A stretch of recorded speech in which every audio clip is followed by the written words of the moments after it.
Senang sekali bisa bergabung hari ini bersama-sama dengan kita semua. Kita akan belajar dari seseorang yang sederhana. Wow. Tapi message-nya tidak sesederhana orangnya. Percayalah. Oke. Apa yang harus kita lakukan sekarang, Firna? Duduk dulu. Duduk. Kita harus duduk dulu. Oh my goodness, duduk ya. Oke. Nah, tidak berlama-lama. Oke, saya akan invite Sydney Mohede. Selamat malam. Wow. Malam Kak. Selamat malam, aku izin buka masker ya. Oke, biar Apa kabar Oci? Udah lama gak ketemu. Gile banget gue lihat Sydney tuh.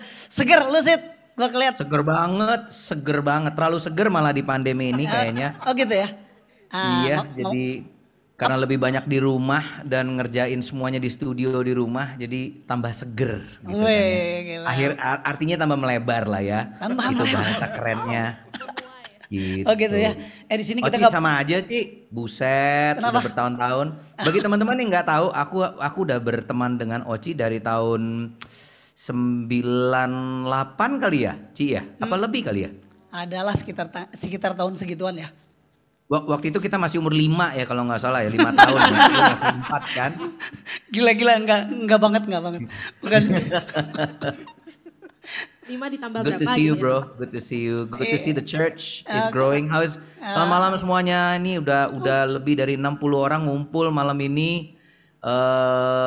Jujur I don't know what to expect. Makanya saya udah bilang tadi WA sama Oci, kita relax aja kan ya, nggak tegang kan ya? Nggak tegang gitu. Karena saya paling susah kalau acaranya tegang-tegangan gitu kan. Jadi kalau kayak begini kan seru, kita ngobrol-ngobrol aja. Benar banget Sydney Mohede. Oke, Sid, gue mau nanya pertama ya, perkenalan lah ya, kira-kira. Perkenalan, siapa Sydney, lahir dari keluarga seperti apa dan sebagainya. Kira-kira ya sekitar 10-15 menit lah untuk bertanya-tanya tentang siapa Sydney. Kira-kira gitu. Sid, lu berapa bersaudara sebenarnya Sid?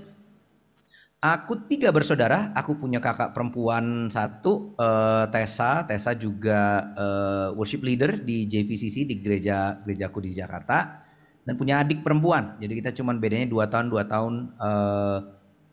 Adikku itu lahirnya mentally handicapped, jadi dia butuh perawatan sampai hari ini. Tapi ya itu kita 3 bersaudara. Umurnya sudah mulai uzur semuanya, tetapi ya puji Tuhan sehat semua. Oke, by the way, papi mami masih lengkap semua? Sudah, dua-duanya sudah tidak ada, udah bersama dengan Tuhan. Kalau papa meninggal 2008 ya, dan mama baru aja sebenarnya sebelum pandemi mulai ya tahun 2019 itu mama dipanggil Tuhan juga. Jadi ya saya udah bilangnya apa sih, sebatang kara ya, betul nggak sih bilangnya gitu? Ya oke deh. Iya kan, benar ya? Iya, berarti udah nggak ada papa mama lah ya. Udah nggak ada. Terus by the way Sid, kalau nggak salah kan dulu Sydney sempat sekolah di luar. Iya. Betul. Di mana Sid waktu itu sekolahnya? Jadi kalau teman-teman yang nggak tahu sejarahnya, ini sebenarnya udah sering banget sih ini aku sharing dan mungkin teman-teman juga udah tahu. But saya lahir tahun 73. Kalau teman-teman mikir umur saya masih 27 tahun, God bless you all, terima kasih. But sebenarnya saya dalam 3 bulan lagi saya 49 tahun loh, udah mendekati 50 ya. Saya lahir tahun 73 di Jakarta sebenarnya. Tapi kira-kira ini tuh the long story short, kira-kira di awal tahun 80-an, waktu itu saya masih kayak umur 9 tahun, my parents divorce, dua-duanya bercerai, dan karena di tahun-tahun itu, tahun 80-an yang namanya perceraian tuh masih sedikit tabu, masih sedikit di Indonesia tuh masih jarang banget yang namanya keluarga yang broken home. Saya ingat banget di SD saya, waktu saya masih kelas 4 SD itu yang ditanya gitu loh sama kepala sekolah, siapa di sini yang orang tuanya baru atau sudah bercerai, dan saya ingat banget yang angkat tangan cuma 2 orang di seluruh sekolah gitu kan. Ini dibandingkan dengan 2021 kayaknya udah 1:2 gitu kan. But karena itu saya malah orang tua saya atau mama saya memutuskan untuk pindah, untuk pergi ke luar negeri to start a new life. dan akhirnya kita memilih untuk pergi ke Los Angeles. Saya ingat banget tahun 80-an film seri yang lagi heboh itu Chips. Kalau teman-teman tahu Chips, nggak ada yang tahu di sini, belum pada lahir mungkin ya. Udah lahir, puji nama Tuhan. Cuma tahu. belum. Aku Kirain also. udah nggak California Highway Patrols.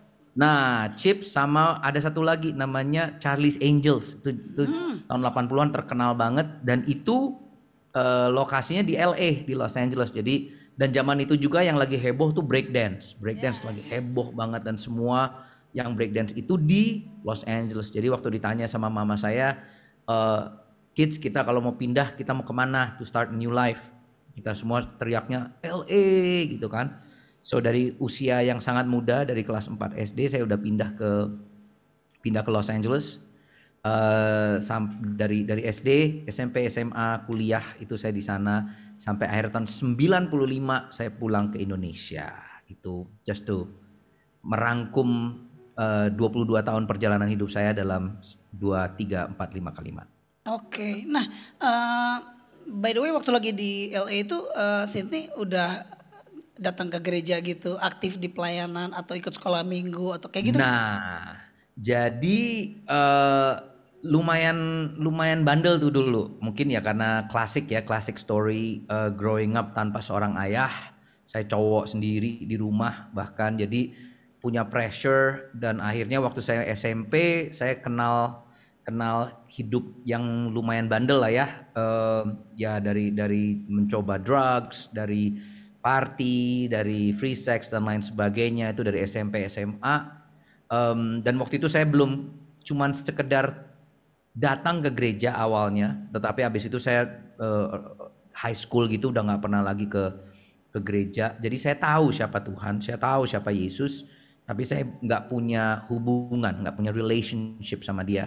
Sampai akhirnya yaitu tahun 90 saya ingat saya masih kelas 3 SMA. Umur 17 tahun dan Tuhan jamah hidup saya sedemikian rupa yang tadinya suka ditangkap polisi, bahkan sempat masuk penjara umur 16. Wow. Dan I know kelihatannya sekarang, tapi dulu asli bentuknya nggak seperti ini. Sekarang kan udah lumayan ada kemuliaan Tuhan gitu ya.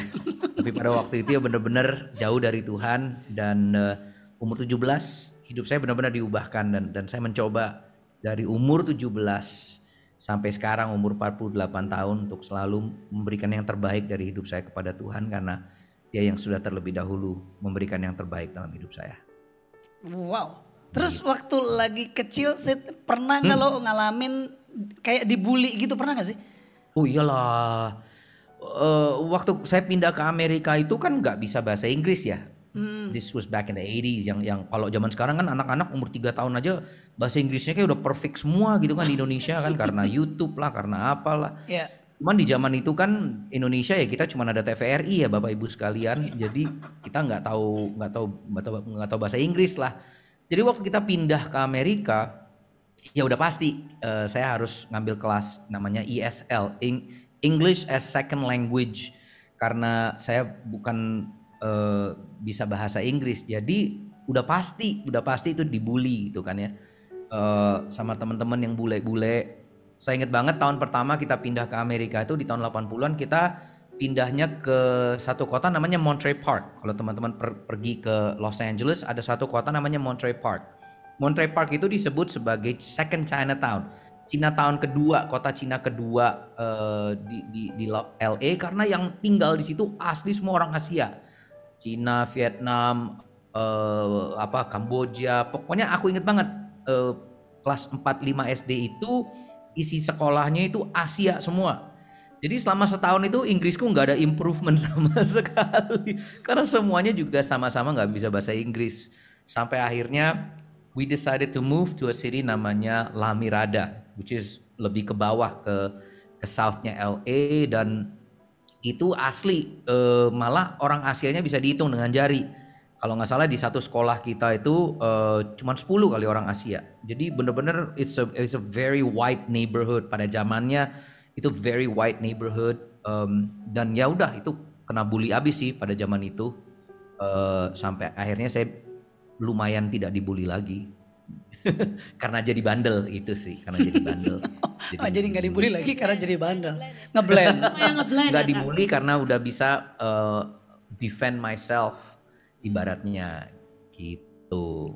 Terus pernah ngerasa juga ya bahwa waktu papi mami berpisah tuh ada sesuatu yang kira-kira kok orang lain lengkap, gue enggak gitu ya. Wah, sangat ya. I mean, I think I was just thinking about this. Saya baru aja beberapa waktu yang lalu mikirin tentang ini. Kenapa a lot of my songs itu pasti ada hubungannya dengan grace, dengan anugerah gitu ya. Bahwa I really understand makna benar-benar dikasih tanpa pamrih oleh Tuhan. Karena mungkin ya ada hubungannya juga, banyak hubungannya karena waktu saya kecil itu yang nggak terlalu merasakan ya, growing up without a father. Saya ingat banget sampai hari ini, saya masih ingat ada suatu malam di LA, saya masih kayak mungkin 1 SMP kali, pokoknya masih muda banget lah. Saya ingat banget saya duduk di atas mobil, kayak di atas mobilnya gitu, di kap mobilnya saya duduk berbaring terus ngelihat ke bintang-bintang, pokoknya asli lebay banget kayak di film-film gitu, ngelihat ke bintang itu malam-malam, ngelihat ke bulan. Terus sambil kayak meneteskan air mata gitu. Aku inget banget tuh masih malam itu kayak kok kayak gini sih, hidup nih kayak gini sih gitu kan, kayak pemikirannya it just seems so not fair gitu loh. And that's exactly how I felt growing up, karena ya apa ya, the presence of a father, kehadiran seorang ayah itu sangat penting. Dan mungkin itu yang membuat saya sampai hari ini, kayak I remember my children was asking me, anak-anak saya bertanya beberapa waktu yang lalu, "Dad, you grew up with no dad?" Mereka bertanya, karena anak-anak saya udah gede sekarang, udah 16 tahun, 15 tahun. Dan yang paling kecil umurnya 8 tahun. Dan yang umur 15 tahun nanya gitu, "Kan Daddy grow up-nya tanpa dad, tanpa seorang ayah ya, bener-bener. So, how did you learn? Bagaimana Daddy belajar untuk menjadi seorang ayah yang baik if you did not have a dad?" And pertama-tama it just kind of struck me karena my children nganggap bahwa saya seorang ayah yang baik. That's number one. I was like, wow, you know. But number two ya, saya bilang ya, I think I learned how to be a good dad because I have a good father, yaitu Tuhan kita di surga yang mengajarkan saya apa sih makna menjadi seorang ayah yang baik, yang mengasihi anak-anaknya tanpa pamrih, yang benar-benar unconditional love, that a father menerima kita bukan karena kita melakukan sesuatu yang baik, ya kan? Like if I look at my kids, saya nggak perlu ngelihat mereka dan berkata kalau kamu punya angka di sekolah itu A semua, baru Daddy bisa menyayangi kalian, atau baru Daddy bisa menerima, kan nggak kayak gitu kan ya. Dan itu yang sama yang saya rasakan dari Tuhan, bahwa apapun yang saya lakukan, apapun yang saya perbuat, dan Oci kenal saya dari sejak saya pulang ke Indonesia awal-awal, saya pelayanan dan lain sebagainya, dan semuanya itu jatuh bangun, maksudnya nggak sempurna, dan I was not a perfect man, tetapi yang saya terima dalam hidup saya adalah Tuhan tidak pernah berhenti mengasihi saya, dan Tuhan tidak pernah meninggalkan saya walau sedetik pun. And that's, kalau teman-teman lihat hampir semua lagu yang saya tulis, ratusan lagu yang saya tulis itu intinya ya itu, nggak ada lain sebenarnya sih. So sorry, ini jadi pertanyaan kecil jadi jawaban yang agak sedikit melebar. Tapi senang banget kita bisa tahu hal-hal yang selama ini mungkin nggak semua orang tahu sih. Itu asik tuh. Yeah, and I think that's the thing ya. That's the thing about being, menjadi seseorang yang mungkin cuma dilihat orang di umum. Nggak banyak orang yang bisa mengenal hidup saya secara pribadi. Jadi yang mereka teman-teman lihat kan sebenarnya cuman ya Sydney yang ada di YouTube atau lagu yang ditulis. But behind all that itu there's so many stories yang saya selalu bilang sama teman-teman ya, kita harus ngelihat bukan cuman sekedar mereka sebagai in public atau ada di platform. Makanya I'm never interested being in platform atau ada di panggung. Buat saya itu nggak ada banyak artinya, yang nggak ada banyak value-nya. Cool. For me yang paling terutama adalah kehidupan seseorang behind the scenes, bahkan yang nggak kelihatan. Itu sebabnya most of the things that I always teach my team adalah to live a good life, untuk hidup. Bahwa kekristenan itu adalah kehidupan. Waktu Yesus datang, bahwa dia bilang, aku datang untuk memberikan kepadamu hidup dan hidup yang berkelimpahan. Yesus nggak pernah kok ngomong sama kita, aku mau kalian punya, aku akan memberikan kepadamu gereja dan gereja yang berkelimpahan, atau aku memberikan kepadamu pelayanan dan pelayanan yang berkelimpahan. Tapi Yesus bilangnya, I come to give you life and life abundantly. So for me kehidupan kekristenan ya cuma itu, tentang hidup, sesuatu yang simple, sesuatu yang sederhana, yang mungkin ribuan orang nggak perlu ngelihat, tetapi orang-orang terdekat kita yang bisa ngeliat hidup kita, dan mereka bisa benar-benar merasakan kasih Bapa, kasih Tuhan, kasih Yesus yang keluar dari hidup kita. Sadar.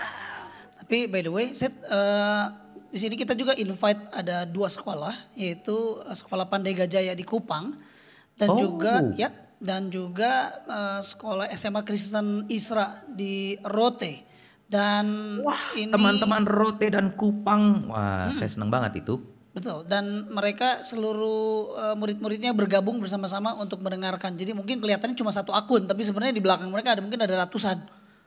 Hai teman-teman, saya kangen sama Kupang, saya kangen sama Rote. Okay. Tapi ini yang saya pelajari ya, karena saya kan sering pelayanan bareng dengan Wahana Visi Indonesia selama 10 tahun ini ya. Dan saya selalu ke timur, saya selalu suka ke Indonesia Timur. Baik itu NTT, mau Maluku, mau Ambon, mau ke Papua, terutama Papua sih sekarang ini. Jujur bahwa salah satu concern yang paling besar di daerah timur Indonesia adalah kekerasan dalam rumah tangga. Kekerasan bagi orang tua kepada anak. Jadi saya juga mau teman-teman yang ada di Kupang dan juga di Rote untuk bisa membantu satu dengan yang lain. Jika kalian melihat teman-teman kalian di sekolah yang mungkin mengalami kekerasan di rumah, bisa saling membantu atau mungkin melaporkan kepada guru. That's good. Puji Tuhan, di Pandai Gajaya sama di SMA Kristen Rote, Sid, mereka tinggal di asrama.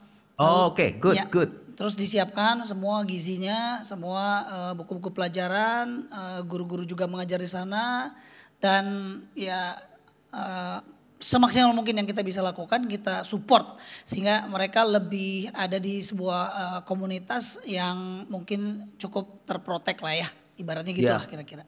Ya, karena itu sih yang penting ya.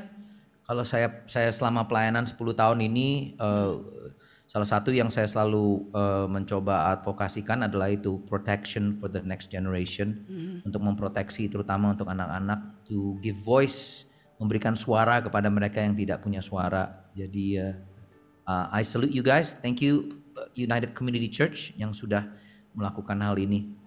Ya, Sid, by the way, terus akhirnya gimana? Setahu gue tuh dulu kalau nggak salah pelayanan di LA-nya tuh di FGF dulu kan, betul kan ya? Betul sekali. Jadi saya lahir barunya itu di gereja kecil, gereja Indonesia namanya AFGF, waktu itu masih di LA. Dan dari situ saya ingat banget, ya umur 17 tahun lah ya, benar-benar lagi berapi-api melayani Tuhan, belajar banyak tentang kekristenan, dan di tahun 90-an itu ya namanya gereja kecil tuh pasti semuanya disuruh pelayanan. Dan saya ingat banget ya, kamu harus pelayanan, mau pelayanan apa kamu? Dan pada zaman itu kan belum ada yang kayak sekarang gitu, pelayanan banyak banget, ada yang keren-keren gitu kan, multimedia lah, kreatif lah. Zaman dulu itu kan cuma adanya usher, pendoa syafaat, atau tim PW gitu kan, cuma itu aja, nggak ada yang lain gitu kan. Jadi, nah karena saya tuh sebenarnya dari SMP, SMA itu arah tujuannya sebenarnya maunya art, yaitu fine arts, melukis, ilustrasi, desain dan lain sebagainya. Jadi sebenarnya saya pingin pelayanannya seperti itu, cuma dia karena nggak ada dan mereka bilang kamu harus pelayanan, ada pelayanan gambar nggak? Apa itu pelayanan gambar? Nggak ada gitu kan.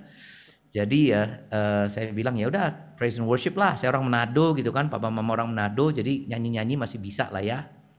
So umur 17 tahun saya bergabung dalam tim pujian penyembahan dan karena saya paling kecil, paling junior, jadi tugas saya cuma ngangkat-ngangkat kursi, gulung-gulung kabel, set up drum setiap hari Minggu. It's very simple. Karena saya ingat banget dulu saya jadi singer atau jadi backing vokal gitu ya, dimarahin sama kakak rohani karena dia bilangnya suara kamu tuh jelek, kamu nggak mau jadi usher aja. Waduh, ya saya kayaknya mau di tim PW aja gitu kan. Tapi saya ingat banget, saya pulang dari gereja nangis itu suaraku jelek gitu kan.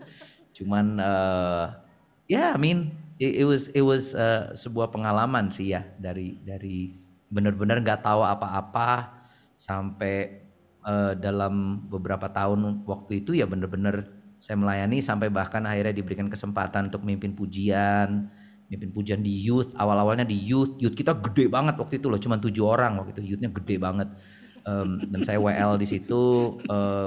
Dan akhirnya diberikan kesempatan untuk WL di hari Minggu sampai akhirnya sampai hari ini saya masih tetap di musik rohani atau pujian penyembahan, whatever you wanna call it. But yeah, it's 30 tahun pelayanan lebih lah, 31 kali ya, 31 tahun. Wow, nah berarti ingat loh Pit sama Firna, jadi kalau seandainya beberapa di antara kita nih ya, yang terus kemudian sekarang lagi ada di sebuah gereja yang kecil, terus pelayanan mungkin nggak seperti harapan kalian ya harus ngangkut-ngangkut kursi, beresin kabel segala macam loh. Jangan sepelekan hal-hal kecil seperti itu, karena Sydney Moede juga berasal dari sono. Jadi kalau sekarang Pipit suruh ngurusin kabel, beres-beres, bersihin bangku, ingat tuh Pit, suatu hari nanti lu juga bisa jadi kayak Sydney Moede. Setuju banget, apalagi sekarang ya di zaman modern ini gereja tuh kayaknya zaman sekarang tuh udah keren banget gitu kan. Kalau yang mau pelayanan tuh udah ya kayak gini gitu. Aku ngeliatin backdropnya kalian aja, lightingnya, wih keren banget. Ada sofanya juga keren. Kalian juga duduk, kalian juga bajunya juga pakai kaos biasa, pakai jeans gitu. Di 30 tahun yang lalu itu sesat loh teman-teman, sesat ini kalian semua. Gereja kok kaosan gitu kan. But ya itu, kalau kita mau melihat pelayanan bukan cuma sekedar apa yang kita lakukan di panggung, tetapi lebih kepada kehidupan. Saya rasa sih itu jauh lebih bermakna ya. Jangan pernah meremehkan the small beginnings, kalau bahasa Inggrisnya bilang. Don't underestimate the small beginnings. Wow, itu keren. Don't forget ya, jangan sepelekan juga dan jangan lupakan. Iya, underestimate the small beginning. Oke, small beginning dari mana tuh? Oke, gak usah minder, gak usah takut, start bersyukur dari situ, setia seperti Siti Mohede ya. Yes. I mean, saya juga tulis kan di Simple Truth di buku saya bahwa nggak ada orang yang langsung menjadi profesional, nggak ada satupun, nggak ada satu atlet pun yang begitu dia mulai bertanding itu langsung profesional atlet gitu kan. Semua harus berada dari awal gitu menjadi amatir. So ya kalau kayak begitu kan artinya we all have a same beginning. Kita semua mempunyai permulaan yang sama. Perbedaannya cuma satu kok, siapa yang gigih untuk bisa naik ke level yang berikutnya, itu aja. Keren. Oke, jadi hari ini kita udah banyak mengetahui ini tentang background dari seorang Siti Mohede ya. Dan ada beberapa yang sangat private banget ya. Kayaknya kita belum pernah dengar tuh. Terus kita dengar ya. Jadi Pit, buat beberapa di antara kita yang join hari ini ya, jangan minder, jangan juga merasa kayaknya hidup udah habis, udah kelar nih kayaknya nih. Karena apa? Karena mungkin orang tuanya berpisah. Karena Siti Mohede pun orang tuanya berpisah, tapi tetap Siti Mohede bisa berkarir sampai di hari ini. Jadi barang siapa mungkin nanti ada kalian yang keluarga yang masih utuh, nggak usah juga disuruh berpisah supaya suatu hari nanti jadi kayak Siti Mohede, nggak usah. Nggak gitu. Background tidak menentukan masa depan. Ya? Betul, background tidak menentukan masa depan, tapi keputusan kita pada hari ini akan menentukan masa depan kita, betul nggak? Sedap. Mari kita tutup dalam doa. Jangan dulu Kak. Kolektor dulu. Kolektor dulu. Gila. Enggak, itu keren banget. Jadi maksudnya ini you guys semua yang join di hari ini, jangan pernah menyerah dan jangan pernah underestimate the small beginning tadi. Betul nggak Sid? Setuju banget. I mean kita biar gimana pun we are semuanya, kalau dibilangnya bahasa Inggrisnya kan underdogs ya. We are all underdogs gitu loh. Kita ini semua berasal dari kota yang kecil kayak ya kayak contoh nih ya, saya nulis lagu judulnya Hosanna. Itu saya tulisnya di sini di Tangerang gitu kan, di rumah saya di lantai atas gitu kan. Tetapi lagu itu bisa keliling dunia gitu kan. Meskipun saya bahkan ke tempat dan negara-negara yang saya belum pernah pergi, lagu tersebut dinyanyikan gitu kan. So kalau mau mikirnya siapakah aku ini gitu. Kalau kita mikirnya gitu kan selalu kecil. Tetapi yang saya selalu ingatkan kepada teman-teman adalah kita sebenarnya kita nggak perlu fokusnya kepada diri kita sendiri, tetapi siapa Tuhan di dalam kita. Karena yang besar kan Tuhannya, bukan kitanya. Kita ini kan cuma alat nih semuanya ya. Jadi karena kita mempunyai Tuhan yang besar, yang mempunyai langit dan bumi, dan semua negara juga adalah bagian dari Dia dan miliknya Dia. Kenapa kita harus minder ya? Bahwa saya dari Manado, kayak saya dari Rote, kayak saya dari Kupang, kayak saya dari Tangerang, kayak dari Banten gitu kan. Tapi tetap kita mempunyai Tuhan yang sama. Mantap. Wow, keren banget. Yes. Sekarang kita saatnya untuk Q&A session. Oke, Q&A. Silakan co-host sudah bisa menampilkan Q&A-nya. Saran apa yang Kak Sydney bisa kasih sama orang-orang yang pernah mengalami kekerasan di rumah tangga? Gimana supaya bisa sembuh dari luka atau trauma tersebut? Gimana tuh? Very good. It's a very very good question. Bulan ini kita di gereja lagi belajar tentang kata damai, kata shalom kalau bahasa aslinya. Bahwa kata shalom itu berasal bukan cuma sekedar yang kita mikir ya, kayak damai itu ketidakadaannya konflik. Kebanyakan orang kan kalau bilang damai itu artinya apa sih? Oh, di mana aku nggak ada konflik deh, pokoknya nggak ada ribut, nggak ada perang, nggak ada berantem, itu saya damai. Tapi kalau kita mau ngelihat makna daripada kata shalom yang sesungguhnya itu berasal dari kata shalem yang artinya to restore, untuk memulihkan sesuatu yang broken atau sesuatu yang kosong atau hampa.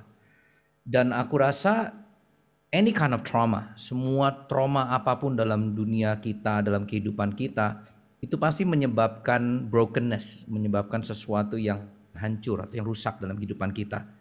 Dan hanya satu yang bisa memberikan kita kedamaian, dan itu nggak bisa didapatkan dari kita mencari self-help book, kita yoga, meditasi, tetapi firman Tuhan kasih tahu bahwa Sang Raja Damai itu namanya Yesus.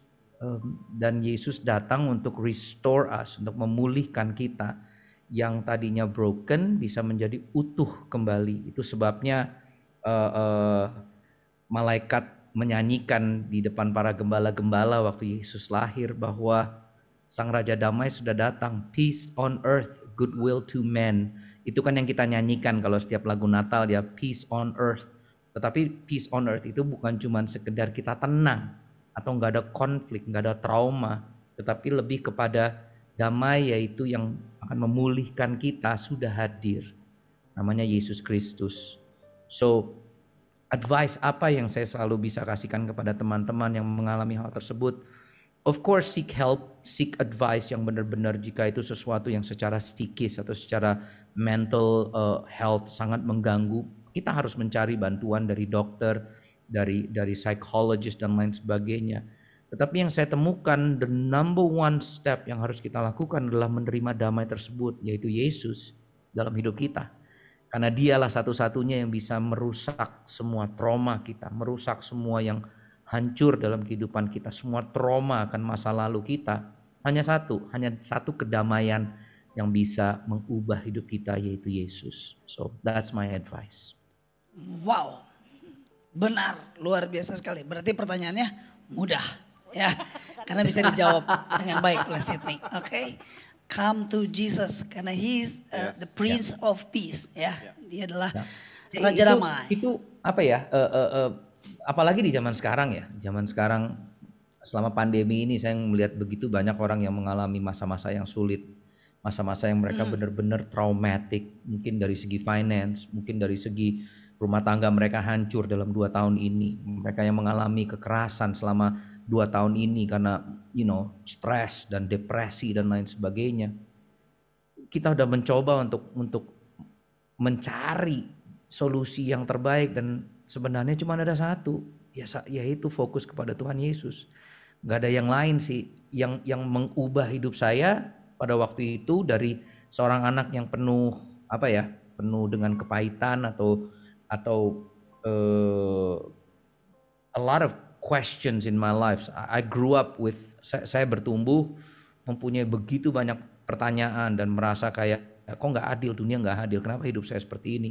Menjadi seseorang yang benar-benar mengerti bahwa meskipun kita melewati masa-masa yang sulit di masa lalu, Tuhan punya tujuan, Tuhan punya purpose, Tuhan punya masa depan bagi kita dan masa depan yang tidak mencelakakan kita. Dan kalau kita sadar itu, hidup kita pasti akan diubahkan ya. Yang tadi saya bilang, yang kosong akan diisi oleh Tuhan, yang rusak akan dipulihkan kembali oleh Tuhan Yesus. Dan itu hanya bisa kita lakukan kalau kita menerima Dia untuk masuk dalam hidup kita, dan nggak bisa enggak. Yes. Gitu sih. Mantap. Oke, the next question. Oke, hopefully gampang. Yes. Oke. Firna, boleh tanya? Mau nanya, ini banyak orang. Oh, bukan yang kedua ya? Itu mau Mau nanya nanya sebuah pertanyaan. Apa pandangan pastor dalam Tuhan terhadap perceraian? Dan bagaimana cara memaafkan atau menjamah hati manusia yang terus meminta untuk bercerai padahal kita tidak ingin? Oke, very good question. Saya dalam 10 tahun terakhir ini saya banyak sekali memberkati pernikahan. Di JPCC, demografi gereja kita adalah usia-usia yang akan menikah lah ya. Jadi selama 10 tahun ini, 9 tahun terakhir ini ada begitu banyak, ratusan, mungkin udah lebih dari 1000 kali pasangan yang saya nikahkan. Dan saya selalu punya pesan yang sama. Artinya khotbah saya di setiap pernikahan sebenarnya sama lah ya. Bahwa firman Tuhan mengatakan bahwa seorang pria akan meninggalkan ayah dan ibunya dan bersatu dengan istrinya sehingga keduanya menjadi satu. Menjadi satu. Firman Tuhan sangat jelas bahwa pernikahan itu bukan sekedar bersatu. Bersatu itu artinya begini, hari ini Pastor Oci dan teman-teman semuanya ngumpul di ruang di gereja.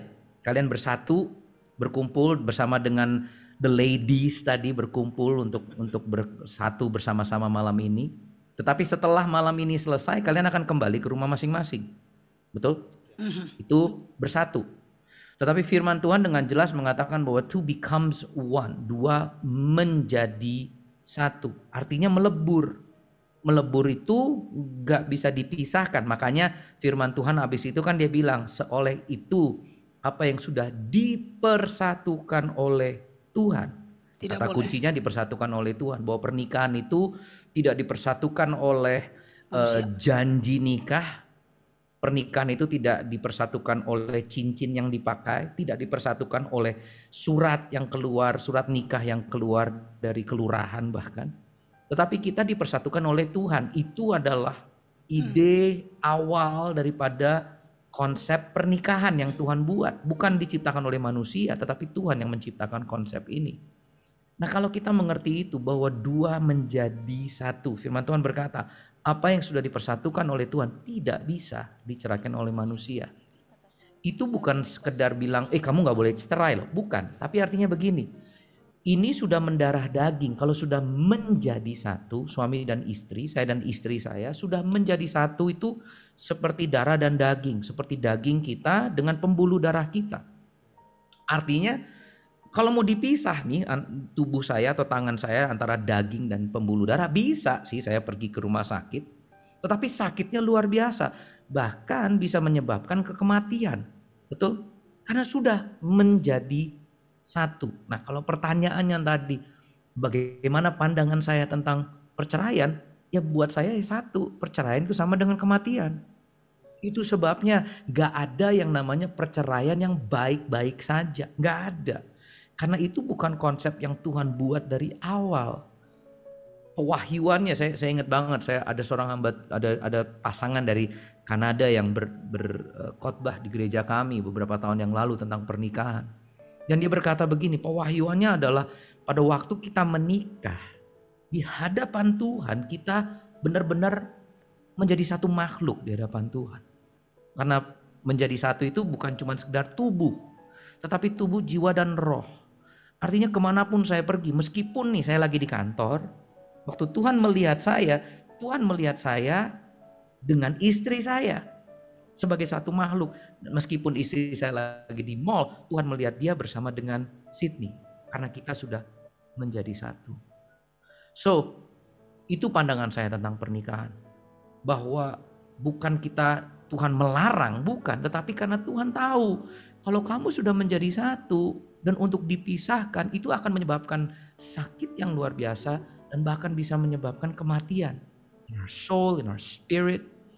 Nah, pertanyaannya kan bagaimana kita bisa menasehatkan kepada mungkin pasangan yang selalu berkata tentang saya mau cerai, saya mau cerai, saya mau cerai. Nah, ini sangat sulit untuk dijawab ya, karena saya harus tahu juga kondisi pernikahannya seperti mana, komunikasinya seperti apa sebagai suami dan istri. Tetapi buat saya ini sesuatu yang memang harus berdua membutuhkan counseling. Gak bisa enggak. Kalian tidak bisa menyelesaikan masalah itu dari diri kalian sendiri. Karena yang namanya orang yang lagi broken tidak bisa membetuli atau membenahi diri sendiri. Kita butuh bantuan luar. So, advice saya adalah carilah orang-orang yang kalian bisa percaya, kalian bisa look up to, untuk bisa benar-benar talk, berkomunikasi sampai kalian berdua bisa mendapatkan pengertian tentang makna daripada pernikahan tersebut. Tidak ada yang mustahil bagi Tuhan. Tidak ada yang mustahil bagi Tuhan. Mau seperti apapun juga, seretak apapun juga, damai yaitu Yesus Kristus yang tadi saya bilang, Shalem. Dia datang untuk memulihkan yang hancur menjadi utuh kembali. So, yeah, that's just my advice. Good, luar biasa. Artinya Sydney tidak berbicara atas nama perasaannya, tapi dia berbicara atas nama firman. Karena memang firman Betul. Tuhan katakan bahwa apa yang sudah. Ya, kalau ngomong perasaan, semua orang yang lagi berantem juga ngomongnya dari perasaan. Yang di sini yang sudah menikah, di sini semua dari kita pasti punya masalah. Pasti pernah cekcok dan lain sebagainya. Tetapi kalau kita melihat masalah kita cuma dari sekedar levelnya perasaan, kita nggak akan pernah bisa fix the issue. Karena kita cuma ada dalam levelnya perasaan. Kita harus lebih dalam lagi, yaitu kebenaran. Bukan perasaan, tetapi kebenaran firman Tuhan. Baru kita bisa menyelesaikan semua masalahnya. Wow, luar biasa. Karena memang kebenaran itu selalu bertolak belakang dengan kenyataan. Kenyataannya, aku sakit. Tapi kebenarannya, oleh bili-bili Yesus engkau telah disembuhkan. Sedap. Wah, sedap. Luar biasa banget. Oke guys, itu pendapat dari Sydney. Jadi udah pasti bahwa pendapat Sydney bukan lahir dari dirinya sendiri, bukan lahir dari perasaannya, tapi pendapat Sydney berasal dari firman Tuhan. Yes. Oke, next question. Pertanyaan yang ketiga. Pipit akan membacakannya buat kita. Kira-kira pertanyaannya seperti apa? Kak Pipit. Sydney mau minta pandangan kakak tentang seseorang menikahi seorang janda atau duda akibat perceraian. Apakah ini sah di mata Tuhan? Wah, nih malam ini kayaknya tentang relationship dalam pernikahan. Ini kayaknya marriage seminar deh nih malam ini. Hah? Enggak ngerti. Kasihan sama anak-anak yang di sekolah loh. Mereka kayak aduh kak pacaran aja belum kak. Dia ngomonginnya nikah dan cerai kak. Waduh. Again ya, saya hanya bisa kembali kepada firman Tuhan. Tuhan bilang bahwa perceraian itu sebenarnya tidak boleh. Itu firman Tuhan. Tetapi karena kedegilan hati bangsa Israel, Musa bilang bahwa akhirnya diizinkan. Ada surat perceraian. Berarti perceraian itu diizinkan bukan karena itu kehendaknya Tuhan, tetapi karena manusia itu memang bebal, manusia itu degil, stubborn. So ya, balik lagi kepada firman Tuhan, yang namanya pernikahan lagi dan lain sebagainya. Ya, kalau ditanya kepada saya hanya bisa kembali kepada firman Tuhan. Tetapi, again, saya juga percaya bahwa Tuhan tidak sekedar black and white dalam arti semua orang dipukul rata. Saya juga tahu bahwa memang ada orang-orang yang pernikahannya kandas dan akhirnya mereka menemukan benar-benar seseorang yang bersama-sama bisa mencintai Tuhan dan mereka menjalani hidup yang baik dan mempunyai keluarga yang sangat cinta Tuhan. Saya kenal banyak keluarga seperti itu. Jadi ujung-ujungnya sih ya, saya selalu bilang kita sebagai pendeta, sebagai hamba Tuhan, kita bukan Tuhan. Kita hanya hambanya Tuhan Iya. Jadi tugas kita cuma satu, mengasihi semua orang. Orang yang berdosa itu semuanya kita kasihi. Jadi tidak ada yang sempurna kok dalam kehidupan semua orang. Dan saya rasa hanya itu yang kita bisa lakukan, merangkul setiap orang dan membuat mereka kembali kepada Tuhan. Dan kalau mereka bisa memutarbalikkan pernikahan mereka, atau mungkin mereka menikah dengan pasangan mereka setelah mereka bercerai di masa lalu, dan mereka bisa mengubah hidup mereka seperti yang Tuhan mau untuk lakukan dalam kehidupan mereka, saya tidak akan ada di sini untuk menghakimi siapapun atau menghakimi masa lalu mereka, tapi tugas saya sebagai hamba Tuhan adalah mengasihi mereka dan membawa mereka, menuntun mereka untuk selalu lebih dekat kepada Tuhan, mendekat kepada Tuhan. So itu jawaban saya. Wow. Mantap. Artinya saya pikir ya kalau secara firman Tuhan 2 menjadi 1 tidak boleh diceraikan. Tapi kalau sudah ada kejadiannya dan juga sudah terjadi terus kemudian menikah, dan tadi Sydney juga katakan bahwa ternyata ada juga di pernikahan yang kedua ketika pernikahan yang pertama salah atau kandas. Di pernikahan kedua dia menjadi seseorang yang luar biasa, seluruh isi keluarganya melayani Tuhan. Sid, do you know Joyce Meyer, you know? Of course, saya kenal. Joyce Berapa Meyer kali pelayanan bareng sama Ibu Joyce. Joyce Meyer itu pertama menikah, terus kemudian terjadi sesuatu, kemudian dia menikah dengan dengan Dave Meyer. Terus di pernikahan yang kedua pelayanannya luar biasa, bahkan mencintai Tuhan dua-duanya. So kita bisa melihat bahwa ternyata Tuhan juga memberikan sebuah second chance. Ya kan? Betul. Dan tapi itu custom ya, artinya maksudnya nggak bisa. Nah, Joyce Meyer aja kan ada second chance, berarti kita juga dong, kita boleh dong. Enggak juga, karena ya itu iya benar. Itu sama dengan orang yang berkata begini, kalau Tuhan memang Maha Pengampun, kalau saya berdosa Tuhan ampuni enggak? Tuhan ampuni. Kalau gitu saya berdosa aja terus karena saya tahu Tuhan akan ampuni saya. Saya bilang emang benar, itu akan terjadi dalam kehidupanmu. Cuman kamu akan babak belur dan begitu banyak scars dalam kehidupan kamu. Kamu akan mengalami yang tadi kita katakan kan, kalau perceraian itu pasti sakit dan bahkan mengakibatkan ada kematian dalam beberapa hal dalam hidupmu. Itu sebabnya kalau saya ngobrol sama teman-teman yang atau pasangan yang memang sudah pernah menikah dan pernikahannya kandas, saya selalu katakan bahwa kepada mereka berdua akan ada baggage yang kalian berdua harus saling fill untuk kalian saling sembuhkan, karena akan ada begitu banyak hal-hal dari masa lalu yang menyakitkan dan itu kalian harus siap untuk hadapi bersama. Nah sama sebenarnya dengan orang yang berkata kalau gitu saya mau berdosa aja terus karena saya tahu akan saya diampuni oleh anugerah Tuhan. Ya boleh aja, tetapi kamu akan sampai ke tujuan dengan sangat babak belur dibandingkan dengan kita yang berkata bahwa oke, saya mau ke tujuan itu dan saya mau supaya tidak banyak babak belur. Nggak ada satupun dari kita yang luput dari dosa dan kesalahan. Cuman kalau kita yang secara sengaja berkata, aku mau babak belur aja deh, aku mau biru-biru dan berdarah-darah sampai tujuan. Wow, how dumb can you be gitu kan. Itu yang kalau di JPCC selalu bilangnya kan dilarang goblok gitu. Bilangnya gitu. Ya jangan kayak gitulah. Hidupmu itu precious. Berikan yang terbaik, jangan berarti bahwa saya mau main-main aja dengan dosa. Kalau begitu, ya silakan sih, Tuhan ampuni nggak? Pasti, cuman ya kasihan dong sama dirimu. Bahwa kalau kamu nanti sampai di sana babak belur, ya kan? Mantap, luar biasa. Next question, oke. Pertanyaan tadi sudah dijawab. Semuanya oke nggak? Pada bosen nggak nih dengerin gini ya, puji Tuhan dari tadi sih nggak ada yang keluar ya dari Zoom ini ya, berarti ya masih nggak terlalu membosankan lah ya. Mantap. Ini kan momen langka, ngobrol sama Sydney kapan lagi, gila lu. Susah. Siap. Susah. Oke, the next question. Oke. Ya, banyak orang terutama youth nih sering membanding-bandingkan dirinya dengan orang lain di sosmed. Memang sosmed itu ya menyeramkan, gila kalau gak hati-hati. Kita ngeliatin orang pergi kemana pakai pakaian apa, kita kan langsung di compare gitu kan. Dan saran apa nih Kak Sydney yang bisa dikasih sama anak-anak muda?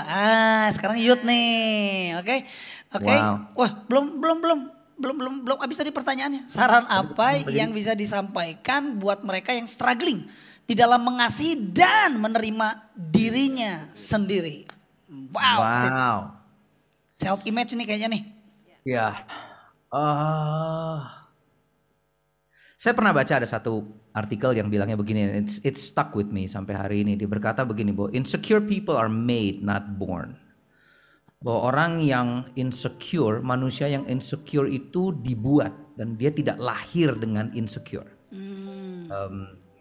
Jadi cara kita memandang diri kita sendiri itu sebenarnya waktu dari lahir tuh sebenarnya kita sangat confident dengan diri kita.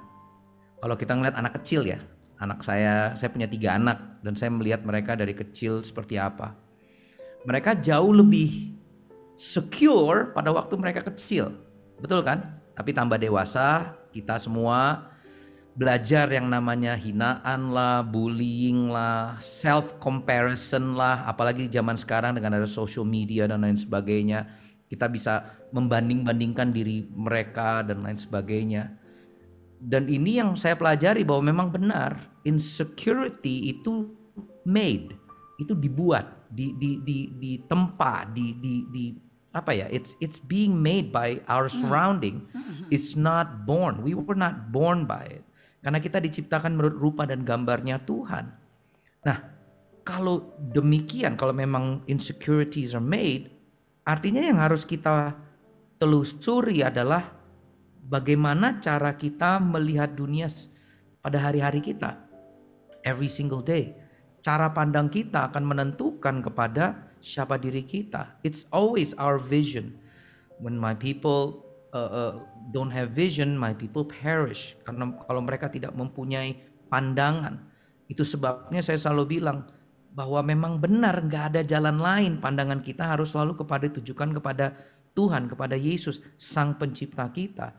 So yang kita harus, kalau kita mau ngomongin practical ya, saya selalu bilang apa yang kau makan itu yang akan keluar.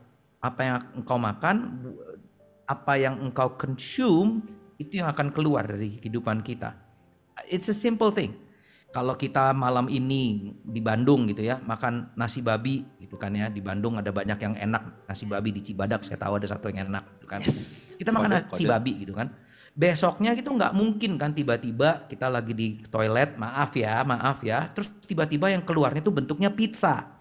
Sisa-sisa pizza gitu kan. Terus kayak, aku kan gak makan pizza tadi malam, kenapa keluarnya pizza? Nah secara physical, secara jasmani itu tidak mungkin terjadi, betul? Nah bayangkan kenapa kebanyakan dari kita itu yang selalu keluarnya, atau kalau saya bilang keluar di sini bukan keluar secara fisik ya, tetapi yang keluar dari pikiran kita, yang keluar dari mulut kita adalah hal-hal yang negatif, hal-hal yang selalu menghakimi diri sendiri, menjelekkan diri sendiri, yang selalu mengecilkan diri sendiri. Perhatikan mungkin apa yang kau konsumsikan setiap hari, apa yang kau lihat, apa yang kau tonton, apa yang kau dengar, apa yang kau scroll setiap hari, itu mungkin tidak membuat engkau melihat kepada Tuhan, melihat kepada masa depan yang Tuhan sudah berikan dalam hidupmu. Nah ini yang sebenarnya is a simple truth. Sesuatu yang sangat sederhana, kebenaran yang sangat sederhana, cuman kita nggak lakukan karena apa? Kita seringkali kemakan dengan apa yang orang lain lakukan. But I often find myself gitu, setiap kali kalau saya udah mulai pemikirannya mulai agak sedikit negatif, saya mulai ngelihat, wait. Mungkin apa yang saya konsumsikan akhir-akhir ini tidak sesuatu yang positif dalam hidup saya dan membuat saya menjadi orang yang apa ya, nggak pede. Nah ini juga yang sering kita pelajari dari dulu, bahkan saya ingat kita selalu bilang bahwa kita ini harus menjadi orang-orang yang pede, tetapi pedenya bukan percaya diri, tetapi percaya Dia. Pedenya sama, pede, tetapi bukan percaya diri, karena diri kita mengelabui, diri kita membohongi diri sendiri, tetapi selalu percayanya kepada Tuhan, percaya kepada Dia. Dia tahu kok yang terbaik. Dia tahu kok siapa kita dan Dia siapa di dalam kita. Dan kalau kita sadar akan itu, saya rasa sih yang namanya insecurity itu bisa kita minimalisirkan. Yes. Mungkin gak bisa hilang sepenuhnya. Tetapi setiap kali saya mulai nganggep kayak, aduh aku gak bisa, aduh siapa saya nih, saya bukan penulis buku, aduh buku saya nih pasti ntar jelek deh nih, aduh siapa yang mau baca buku saya ingat banget waktu saya lagi nulis buku Simple Truth, itu yang selalu keluar di kepala saya, siapa aku nih WL, aku nih worship leader gitu kan, worship leader. Aku nih penulis lagu gitu, terus kenapa mau bikin buku? Siapa yang mau baca buku kamu? Tetapi pada saat seperti itu saya selalu melihat kepada Tuhan. He's the author and the finisher of my faith. Bahwa yang saya lakukan ini bukan untuk diri saya sendiri kok. Yang Tuhan berikan dalam kehidupan saya ingin membagikan kepada orang lain. Dan kalau itu fokusnya saya kepada Tuhan dan bukan kepada apa yang saya bisa atau tidak bisa saya lakukan, lama-lama saya jadi nggak terlalu mikirin ya.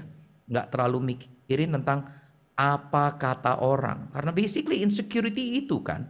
Insecurity atau cara pandang yang rendah tentang diri sendiri itu selalu dibuat dari apa yang orang lain katakan tentang diri kita. Tapi kalau kita fokusnya adalah selalu apa kata Tuhan tentang diriku. Dan jujur saya cari satu isi Alkitab, Tuhan tidak pernah berbicara yang jelek tentang diri kita. Gak pernah. Saya cari satu Alkitab, apakah Tuhan ada pernah menjelekkan ciptaannya? Gak ada satupun. Nah kalau Tuhan aja melihat diri kita dengan sangat luar biasa. Bahwa dia rela mati untuk teman-teman kita loh. Ini yang bejat-bejat ini loh. Yesus aja mau mati untuk kita. Terus kenapa kita harus insecure? Bahwa Bapa di surga mengasihi kita. So yeah, I think that sih. Another advice yang saya selalu malah bilang kepada teman-teman yang mengalami insecurity. Karena kebanyakan insecurity itu disebabkan dari keinginan untuk menjadi sempurna. Insecurity is always based on the fact that we want to achieve perfection. Apakah itu sesuatu yang baik? Sebenarnya dibilang tidak baik juga enggak. Tetapi satu hal yang saya pelajari selama saya hidup 48 tahun ini, bahwa ternyata di dunia ini tidak ada yang sempurna. Tidak ada satupun. Siapapun yang mau mencoba untuk menjadi sempurna, semuanya gagal. Hanya ada satu yang sempurnanya, itu Tuhan. So, saya keluar dengan kata-kata ini kepada tim kami di JPCC. Supaya kita nggak membanding-bandingkan diri kita dengan tim lain, dengan tim praise and worship lain. Saya selalu bilang ada motonya kita di JPCC Worship. The goal is not perfection, the goal is authenticity.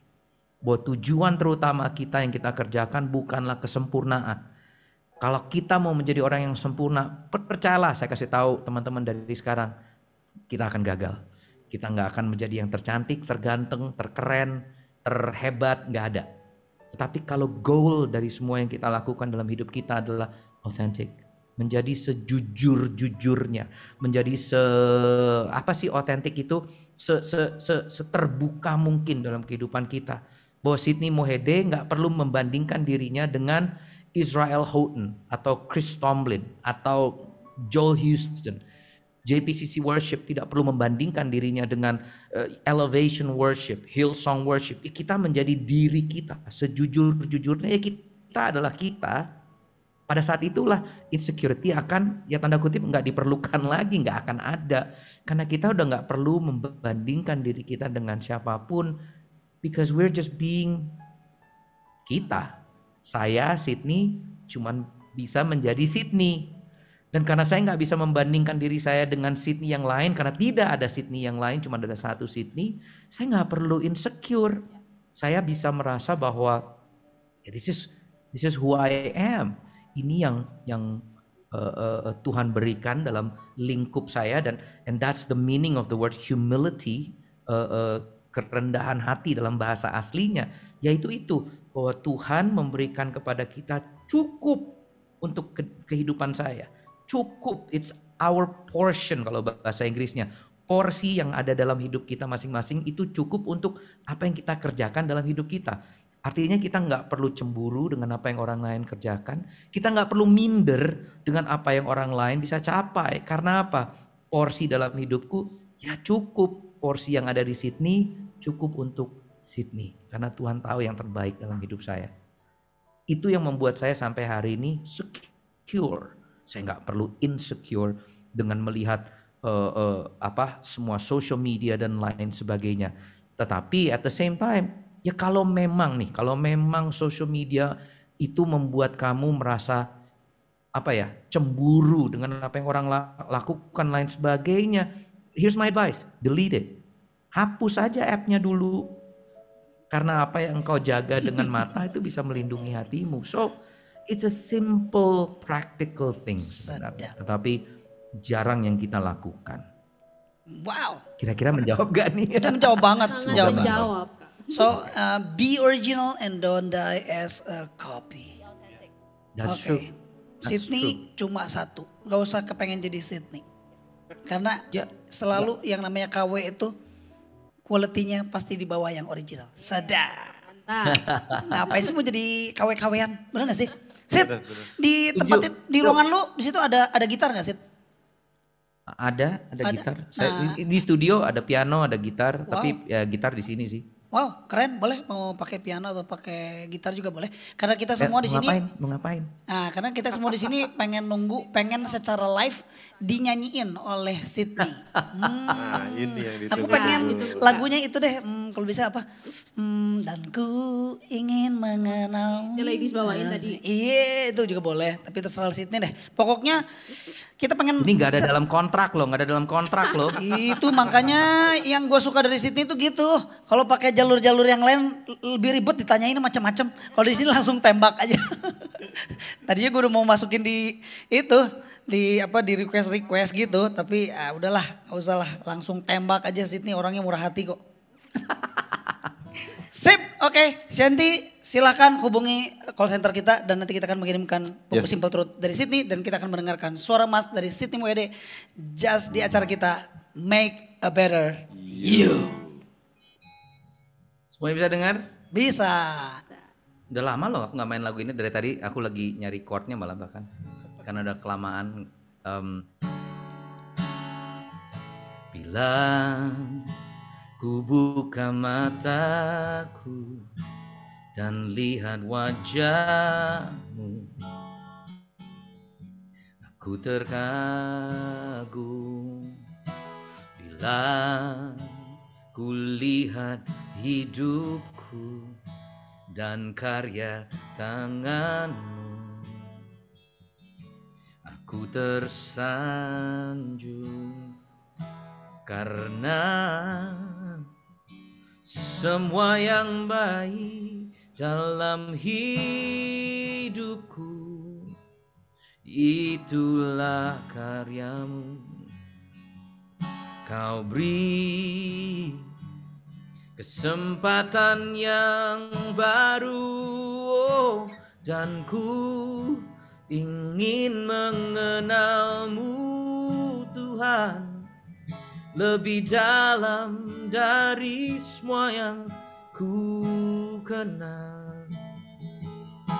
Tiada kasih yang melebihimu. Ku ada untuk menjadi penyembahmu, dan ku ingin mengenalmu Tuhan lebih dalam dari semua yang aku kenal. Tiada kasih yang melebihimu. Ku ada untuk menjadi penyembahmu. Aku ada untuk menjadi penyembahmu. Ku ada untuk menjadi penyembahmu.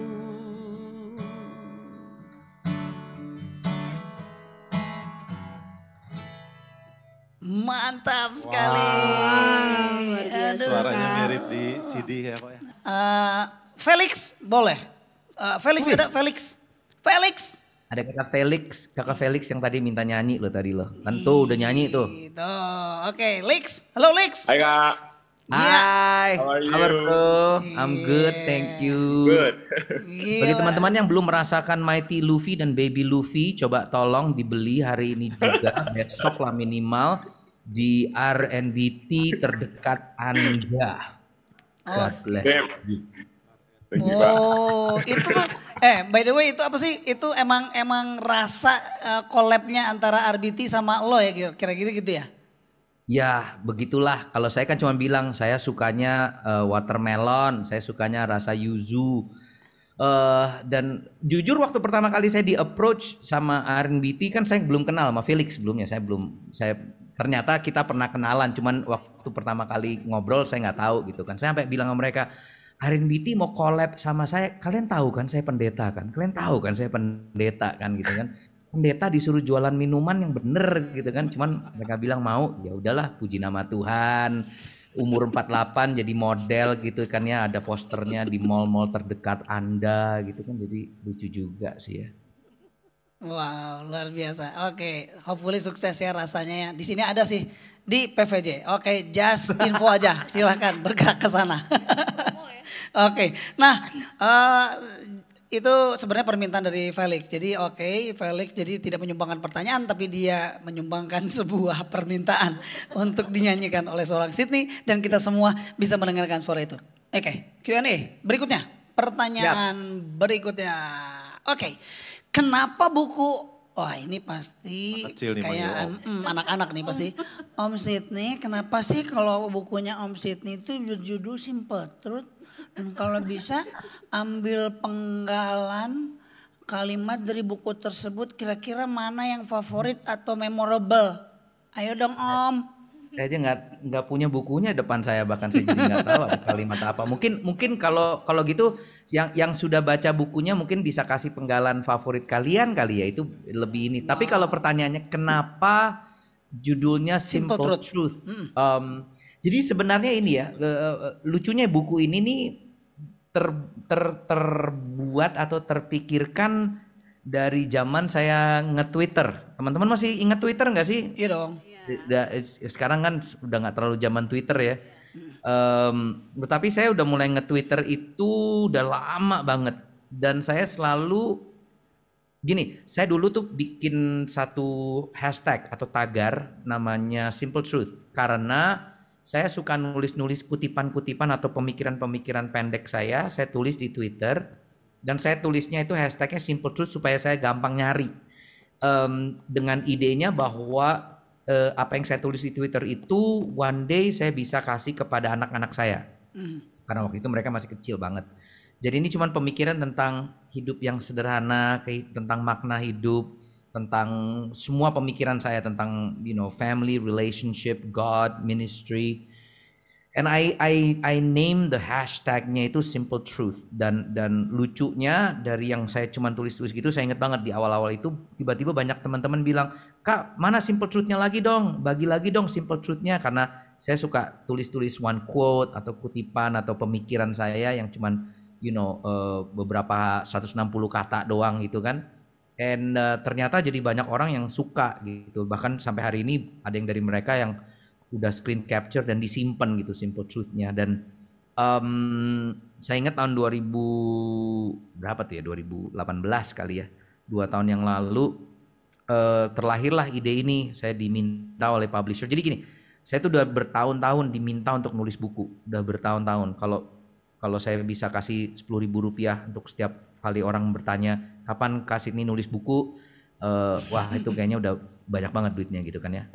Tapi saya dari dulu yaitu that insecurity atau merasa bahwa aduh belum layak lah ya nulis buku, siapakah aku harus nulis buku. Cuman akhirnya tahun 2018 kayak ada suatu suara aja in my head bahwa it's time, share your life, share your experience. Karena memang jujur mungkin teman-teman tahu, mungkin teman-teman enggak, beberapa tahun terakhir ini, 5 tahun terakhir ini saya mengalami begitu banyak gejolak dalam kehidupan saya, terutama dalam kesehatan.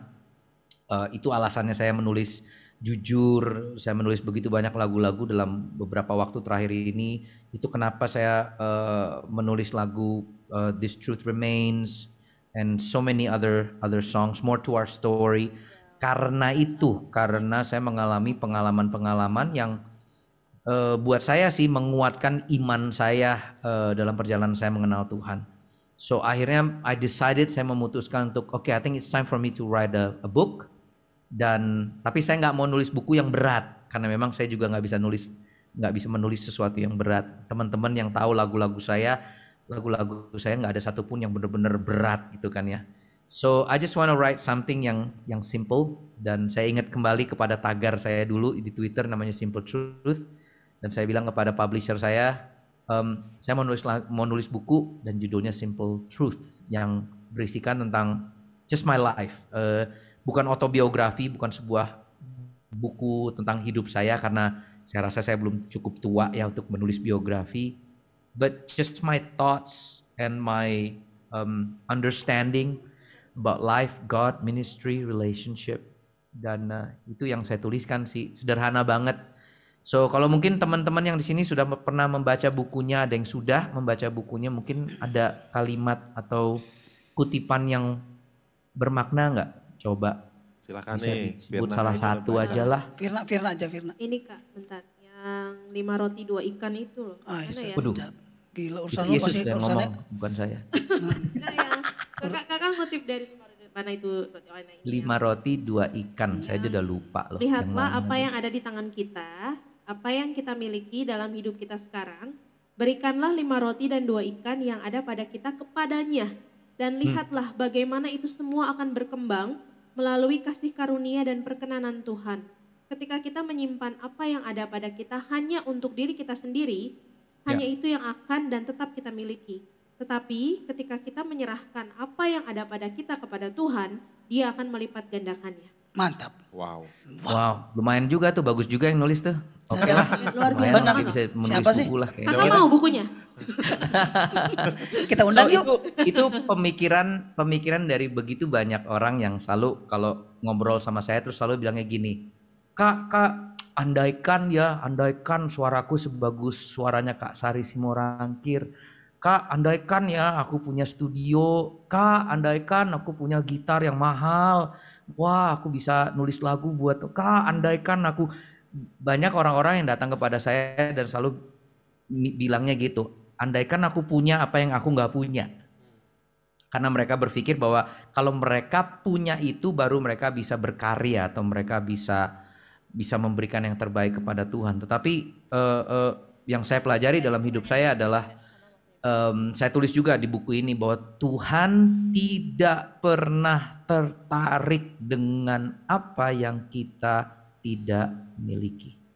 Tuhan gak pernah tertarik. God is never interested in what we don't have.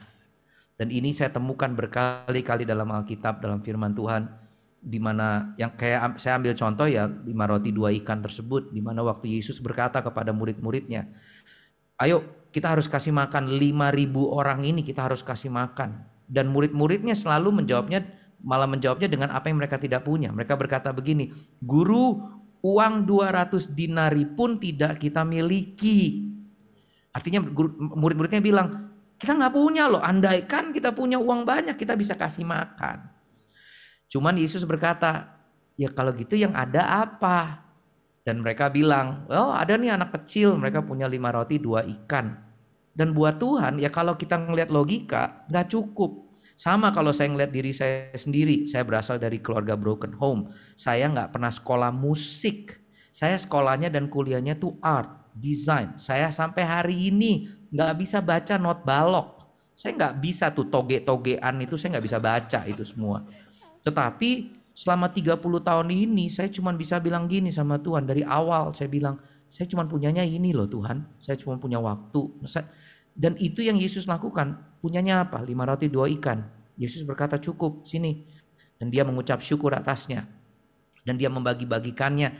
Dan itu semuanya, ya kita semua udah tahu lah ceritanya ya. Bisa memberi makan 5.000 orang bahkan sampai sisa berlimpah-limpah. Artinya seringkali kita berpikir begini, tunggu sampai nanti kalau aku udah cukup.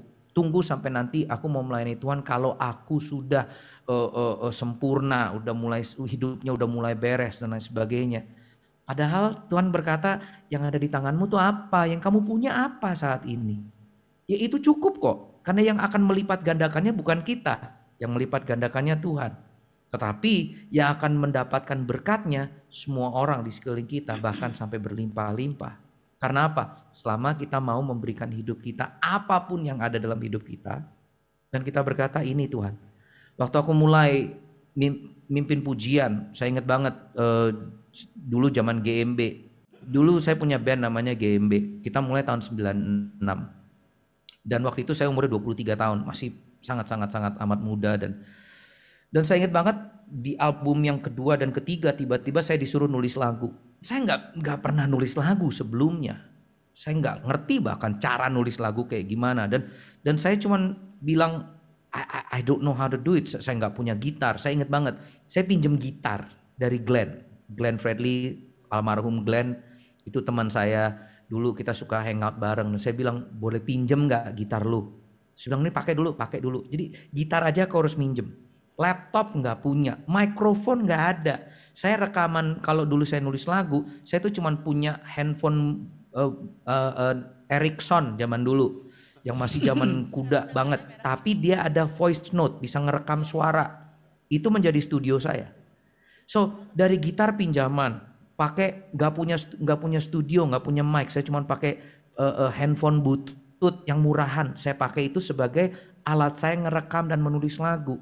Tapi dari situ ya terlahirlah lagu-lagu yang teman-teman dengar sekarang ya. Lagu yang tadi, bila kulihat hidupku dan ku ingin mengenalmu Tuhan. Itu saya tulis dengan ketidakcukupan dalam hidup saya. Tetapi Tuhan yang mengambil itu semua, melipat gandakannya dan menjadi berkat bagi orang banyak. Yaitu menjadi 5 roti 2 ikan, menjadi memberi makan 5.000 orang dan bahkan berlimpah-limpah, more than enough. So semua lagu yang saya tulis itu bukan dari kelimpahan, malah bukan, tetapi benar-benar dari apa yang ada di tangan saya, itu aja yang saya pakai. Nah kalau hari ini saya ada punya studio yang profesional di rumah dengan semua alat yang ada. Nah banyak orang terutama anak muda ngelihatnya cuman ini doang. Wah Kasih ini mah enak. Wah udah punya studio, udah punya laptop ya, kalau saya punya itu juga saya bisa gitu kan. Tapi masalahnya when I started 30 tahun yang lalu saya nggak punya apa-apa. Dan itu yang selalu menjadi prinsip saya. Start with what you have. Not start with what you don't have atau membandingkan dengan kalau suara saya seperti dia atau kalau talenta saya seperti dia. Apapun yang ada, yang tadi saya bilang kan, porsi yang Tuhan berikan dalam hidup kita tuh lebih dari cukup loh untuk menjalani hidup kita. Itulah kerendahan hati, humility. Itu sebabnya saya nggak insecure, karena saya tahu porsinya Tuhan udah berikan. Nah itu aja yang kita serahkan sama Tuhan. Tuhan mau ngapain? Dia mau lipat gandakannya 2 kali, 5 kali, 10 kali. Talenta yang dari perumpamaan tentang talenta kan itu. Apapun yang kau punya, mau 1, mau 2, mau 5, diberikan aja sama Tuhan. Nanti Tuhan yang lipat gandakan. So kembali lagi, that's life. That's the simple truth that I try to live in my life. Oh, wow, luar biasa sekali. Sip, pertanyaan terakhir dari gua. Ya. Kira-kira gimana menurut lo? Pendapat lo? Pendeta yang pasang tarif. Pendeta yang pasang tarif, wow. Untuk pelayanan, what do you think? Oke, teman-teman tahu perumpamaan tentang the vineyard? Coba, apa kalau bahasa Indonesianya? Pemilik kebun anggur. Apa? Kebun anggur ya, perumpamaan Pemilik kebun anggur? Bentar. Saya maaf ya, saya bahasa Indonesia saya kadang-kadang saya tidak terlalu bagus, jadi saya harus. Oke. Ini saya mau ngelihat supaya kalau bahasa Inggrisnya kan the parables of the workers in the vineyard. Kayak saya selalu kembali kepada firman Tuhan dalam segala hal. Itu buat saya nggak ada yang lain ya. Matius 20 menceritakan tentang perumpamaan orang-orang upahan, kalau bahasa Indonesianya, perumpamaan orang-orang upahan di kebun anggur. Matius 20. Nah ini ada nih parable. Wah bahasa Inggris lagi, wah canggih. Aku pikir mau bahasa Indonesia tadinya kan. Udah tahu gitu Inggris aja dari tadi. Saya mah the parable of the workers in the vineyard. Oke. Dikatakan begini nih. For the kingdom of heaven is like the landowner who went out early in the morning, okay? Early in the morning. Dia katakan ayat yang kedua, bahasa Indonesia aja deh, coba bahasa Indonesia deh, biar teman-teman yang tidak terlalu jago bahasa Inggris, tidak terlalu Pushing. sulit untuk melihatnya. Nih dikatakan begini. Seorang tuan yang pagi-pagi mencari pekerja untuk kebun anggurnya. Setelah beliau menemukan pekerja, perhatikan, mereka sepakat. Saya mau teman-teman catat kata ini ya. Mereka sepakat dengan upah 1 dinar. Setelah ia sepakat, jadi kata yang penting itu loh sepakat. Dengan pekerja-pekerja itu mengenai upah sedinar sehari. Ia menyuruh mereka untuk kerja. Jadi mereka udah bekerja karena mereka udah made a deal ya. Saya mau kerja sehari 1 dinar. Anggap aja sehari 1 juta rupiah. Oke. Nah, kira-kira pukul 9 pagi, jam 9 pagi dia keluar dan dilihatnya ada orang-orang yang nganggur. Mereka nganggur di pasar. Katanya kepada mereka, pergi kamu juga kerja di kebun anggur. Oke. Dan perhatikan ditulis, apa yang pantas akan kuberikan kepadamu. Apa yang pantas akan kuberikan kepadamu. Oke, saya mau teman-teman melihat ini. Dan mereka pun pergi, mereka kerja. Nah jam 12 siang mereka keluar lagi. Dan jam 3 siang pun, jadi jam 12, jam 3 dia keluar dan melakukan hal yang sama. Dia cari orang-orang yang nganggur, yang mau kerja. Dan dia berkata, akan kuberikan yang pantas kepadamu. Oke. Nah jam 5 sore, ini setelah semuanya udah selesai. Oke, just if you read this, it's such a fascinating pericope. Maka mereka mulai kerjanya jam 5 sore dan mereka perhatikan mereka menerima masing-masing 1 dinar. Oke. Kemudian datanglah mereka yang masuk terdahulu. Berarti ini yang udah bikin sepakat ya. Ini mereka yang awalnya berkata mereka udah bikin sepakat dari pagi dapat 1 dinar. Maka datanglah mereka yang mulai bekerja pukul 5. Mereka yang masuk terdahulu sangkanya akan mendapat lebih banyak. Tetapi mereka malah dapatnya juga 1 dinar. Sesuai dengan kesepakatan mereka kan. Ketika mereka menerimanya mereka bersungut-sungut. Mereka marah-marah. Mereka komplain kepada tuan itu.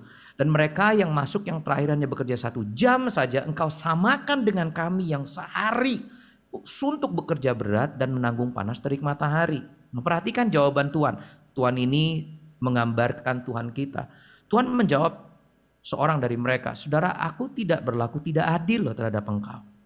Bukankah kita telah sepakat, kita ini udah agree, sepakat sedinar sehari. Ambillah bagianmu dan pergilah. Aku mau memberikan kepada yang masuk terakhir ini sama seperti engkau. Ayat 15, ini bagus banget. Tidakkah aku Tuhan bebas mempergunakan milikku menurut kehendak hatiku? Atau irikah hati engkau karena aku murah hati? Demikianlah orang yang terakhir menjadi yang terdahulu, yang terdahulu menjadi yang terakhir. I hope you understand what God is trying to say. Okay? Bahwa ini berlaku, kalau saya bilang ini berlaku dalam pelayanan atau yang saya sebut sebagai kerajaan Tuhan dalam gereja. Bahwa akan ada orang-orang yang berkata, saya minta tarif ya. Lu mengundang gua, tarif saya segini. Boleh nggak? Firman Tuhan nggak bilang bahwa itu nggak boleh loh. Dibilang Tuhan juga nggak bilang itu sesuatu yang salah. Nggak sama sekali. Ya kan? Tidak dikatakan bahwa Tuhan itu marah, mengusir mereka yang bersepakat. Enggak kok, mereka kerja kok dari pagi. Mereka sepakat. Mereka bilang, saya mau sebagai hamba Tuhan, saya mau sebagai worship leader, saya minta tarifnya segini. Silahkan. Tetapi ini yang saya suka. Ada orang-orang yang seperti saya. Yang saya nggak pernah mikirin soal tarif. 30 tahun saya pelayanan. Kalau saudara mengundang saya pribadi, Sydney ya, pribadi ya. Saya nggak ngomongin grup, saya nggak ngomongin tim, saya ngomongin Sydney sebagai pribadi. Saya nggak pernah ngomongin soal tarif. Teman-teman boleh tanya Oci di sini yang kenal saya sudah puluhan tahun. Saya nggak peduli. Karena apa? Karena buat saya ini seperti sama orang-orang yang tadi tuh nganggur di pasar, yang nggak tahu hidupnya harus ngapain, tetapi ada Tuhan yang baik dan berkata, kamu masuk aja yuk ke kebunku dan kamu boleh bekerja, kamu boleh berpartner sama aku. Aku orang yang tahu bahwa semua yang aku punya dalam hidupku ini anugerahnya Tuhan. Makanya aku nggak berani buat kesepakatan. Karena buat saya it's not about a transaction.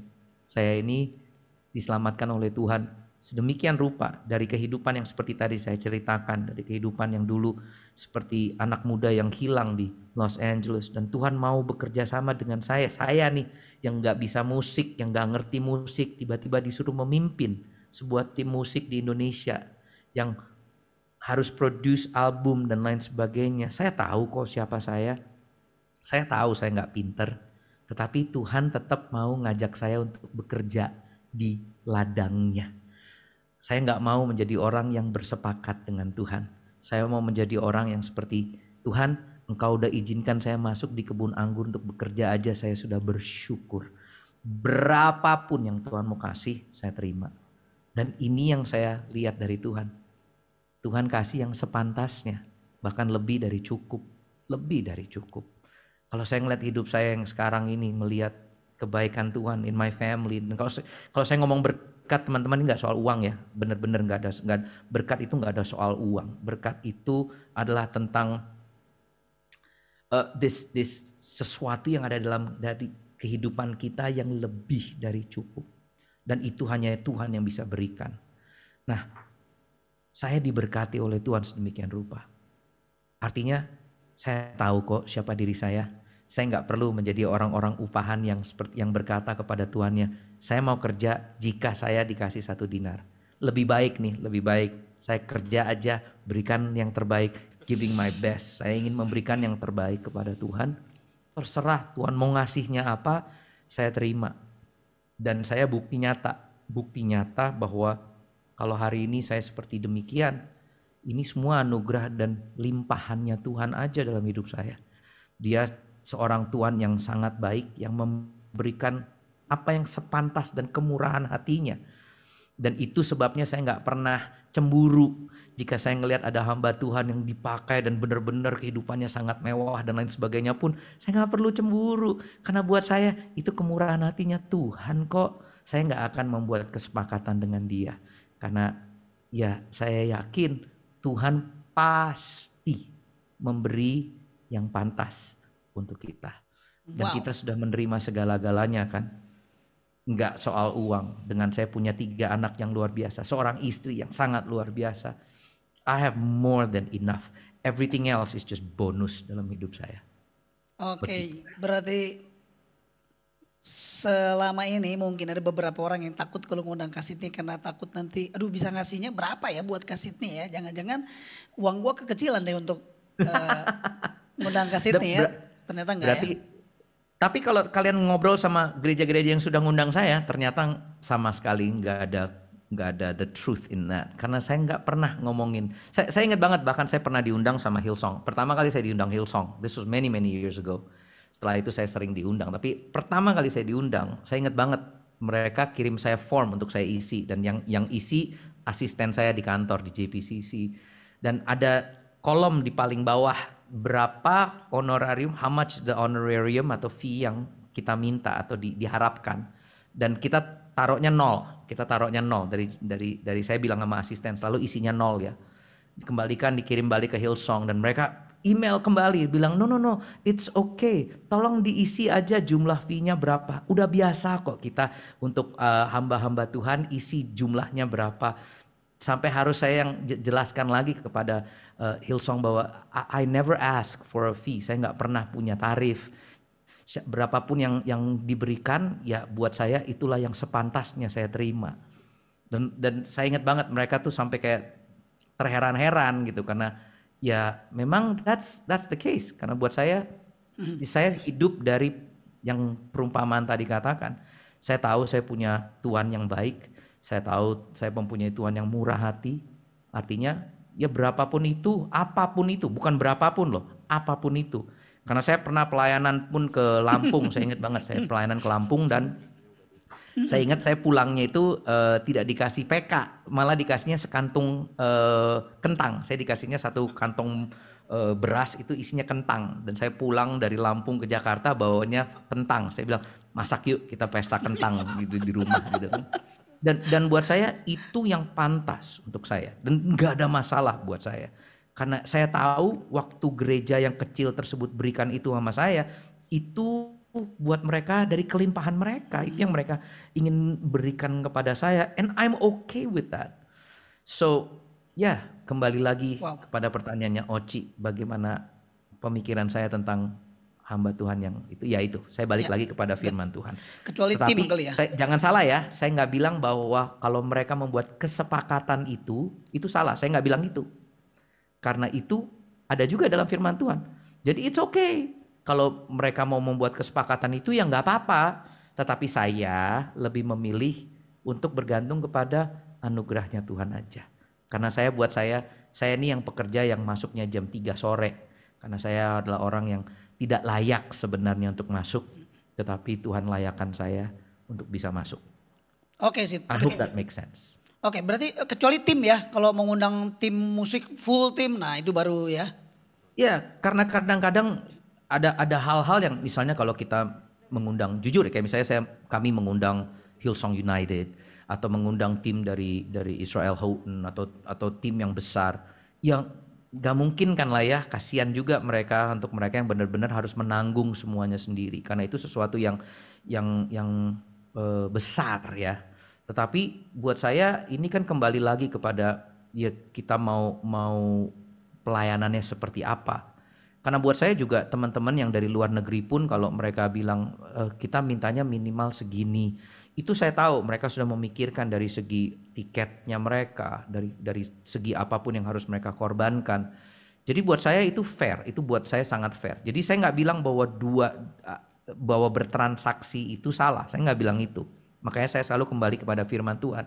Ada orang yang bekerja dan mereka sepakat dengan upahnya, nggak ada masalah. Tetapi saya pribadi, Sydney Mohede-nya selalu memilih untuk terserah apa yang Tuhan mau berikan. Sepantasnya saya tahu Tuhan berikan yang terbaik. Cakep. Luar biasa. Sesuai dengan janji saya. Mana bukunya? Oke. Sid. Ini bukunya Sydney judulnya Simple Truth. Jadi saya akan buatkan crew neck warna hitam dengan tulisan Simple Truth for you. Wow. Oke, jadi mantap. Keren banget. Nanti dipakai cuma lo yang punya satu. Kecuali ntar sama industri lu terus dibikin ya itu lain lagi. Tapi at least saya mau mengapresiasi buat kesediaan Sydney Mohede boleh bergabung bersama-sama dengan kita dan saya janjikan itu nanti kita WA aja ukurannya apa, alamatnya di mana, ntar gue kirim spesial. Udah extra large sekarang, maaf ya udah extra large sekarang, dulu large sekarang udah extra large. Extra large ya. It's okay, pokoknya kasih tahu aja. Bahkan siapa tahu mungkin mau duet maut bersama dengan istri dipakainya barengan. Kita akan buatkan buat Sydney Mohede. Dan janji saya kalau ke Bandung ketemu saya traktir makan nasi babi di Cibadak. Wih, mantap. Mungkin Februari, antara Februari Maret saya ada pelayanan kayaknya di Bandung. Wow. Jadi semoga ketemu sama teman-teman. Sip. Saya siap menyediakan segala sesuatu buat Siti untuk membantu semua pelayanannya. Oke, Sid. Thank you banget buat semua pencerahannya. Keren banget suaranya dan kesediaannya juga untuk bisa melayani kita semua. Dan saya mau berdoa buat Sydney. Kalau nggak salah ada gangguan di telinga. Kalau nggak salah Sid, betul? Ya 5 tahun ini 5 tahun yang lalu saya didiagnosa dengan penyakit namanya Meniere syndrome. Meniere tulisannya Meniere syndrome. Teman-teman nanti Google aja abis ini. Dan simptomsnya 3, kehilangan pendengaran. Jadi di telinga kiri saya, kalau teman-teman lihat saya udah pakai hearing aid sekarang, saya udah pakai alat bantu dengar karena telinga kiri saya sudah sekitar 12% lah. Dari 100% normal, saya kira-kira udah sangat kecil, udah tinggal 12%. Jadi saya harus butuh alat pembantu. Terus juga tinnitus, saya punya tinnitus yang ringing, yang itu nggak pernah berhenti, udah 5 tahun. Severe chronic tinnitus yang permanen. Dan yang ketiga simptomsnya itu vertigo yang saya sampai hari ini, bahkan hari ini tadi saya baru fisioterapi karena untuk mengecilkan vertigo saya atau meminimalisasi, apa sih bilangnya, minimalize kalau bahasa Inggrisnya, to minimalize my vertigo sampai hari ini karena itu cukup sangat-sangat mengganggu. Kalau dapat serangan vertigo tuh bisa 4-5 jam nggak bisa gerak, cuman muter, dunianya muter kayak Doctor Strange gitulah. So ya itu yang saya alami sampai hari ini, dan memang belum ada obatnya sampai hari ini. Jadi saya cuma bisa terapi aja dan minum obat untuk menenangkan vertigonya aja. But saya tetap bersuka cita, tetap mengucap syukur. Saya nggak pernah stres, saya nggak pernah marah sama Tuhan sampai hari ini. Teman-teman boleh tanya sama keluarga saya, karena saya tahu Tuhan itu baik dan Tuhan tetap pegang kendali dalam hidup saya. Sedap. Let's go. Kita berdoa buat Sydney Moede. Oke. Mari kita berdoa. Lord Jesus, thank you so much buat semua yang sudah disampaikan oleh hamba-Mu Sydney. Kami yakin dan percaya simple truth. Enggak rumit. Hanya kita aja yang kadang-kala sering bikin rumit. Padahal firman Tuhan sederhana. Tinggal just do it. Tinggal melakukannya dan kita akan merasakan impactnya dari apa yang sudah Tuhan firmankan buat kami. Terima kasih buat masa lalu yang gelap dari seorang Sydney Moede yang kita bisa belajar darinya. Dan terima kasih juga buat semua simple truth yang sudah disampaikan hari ini. We learn a lot. Dan kami berdoa buat Sydney di dalam nama Tuhan Yesus. Kami percaya kesembuhan masih ada sampai di hari ini. Kami percaya kuasa-Mu lebih besar dari kuasa apapun yang ada di muka bumi ini. Kalau Engkau berkehendak dan Engkau mau dan ini sesuai dengan rencana-Mu, kami yakin dan percaya Engkau mampu menyembuhkan seorang Sydney Moede untuk bisa normal kembali seperti yang pada awalnya Tuhan menciptakannya. Terima kasih Bapak buat semua kerendahan hati. Terima kasih buat teladan hidup. Terima kasih buat semua yang disampaikannya. Kami diberkati sangat dan kami berdoa melepas berkat buat Sydney beserta dengan keluarga. Kami yakin dan percaya keluarga mereka akan menjadi terang. Keluarga mereka akan menjadi berkat. Keluarga mereka akan menjadi contoh. Keluarga mereka akan menjadi teladan di muka bumi ini. Sehingga nama Yesus dimuliakan lewat hidup mereka. Dan demi nama-Mu, demi kerajaan-Mu kami hidup. Di dalam nama Tuhan Yesus kami berdoa mengucap syukur semua yang percaya. Sama-sama katakan. Amin. Sydney Moede, thank you banget. Amin. Thank you Pastor Oci. Wow. Terima kasih teman-teman yang sudah mendengarkan selama lebih dari 2 jam. God bless you all. Semoga kita bisa ketemu nanti ya di Bandung ya semuanya ya. Sehat-sehat terus. Oke, Sydney, thank you so much dan semua yang sudah berpartisipasi pada malam hari ini. Terima kasih buat joinnya, terima kasih buat kesetiaannya sampai di jam ini. Oke, Tuhan Yesus memberkati. See you next month di Salam Make a Better You. Terima kasih Kak. Ubah hidupku, barui hatiku, sesuatu terjadi saat datang